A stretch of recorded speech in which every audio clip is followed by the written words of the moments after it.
500-foot wooden boat, 8 zookeepers for 14,000 individual animals, every land plant in the world underwater for a full year.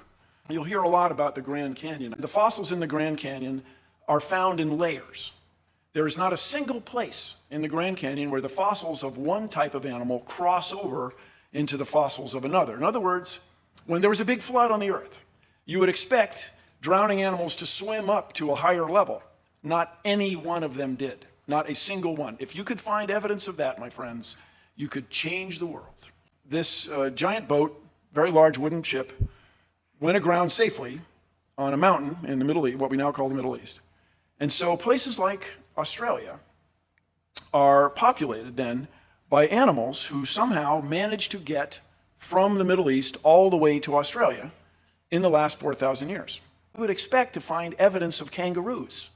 We would expect to find some fossils, some bones. In the last 4,000 years, somebody would have been hopping along there and died along the way, and we'd find them. And furthermore, there's a claim that there was a land bridge that allowed these animals to get from Asia all the way to the continent of Australia, and that land bridge has disappeared in the last 4,000 years. No navigator, no diver, no U.S. Navy submarine, no one's ever detected any evidence of this, let alone any fossils of kangaroos.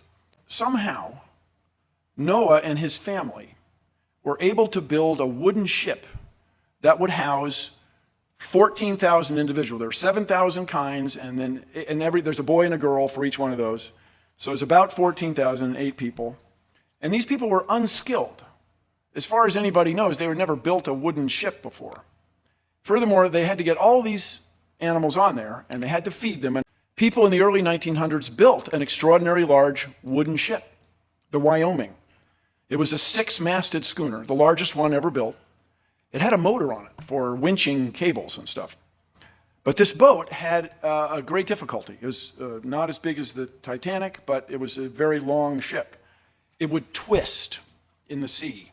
It would twist this way, and this way. And in all that twisting, it leaked. It leaked like crazy. The crew could not keep the ship dry. And indeed, it eventually foundered and sank, loss of all 14 hands. So there were 14 crewmen aboard a ship built by very, very skilled shipwrights in New England. These guys were the best in the world at wooden shipbuilding. And they couldn't build a boat as big as the Ark is claimed to have been. Is that reasonable? Is that possible?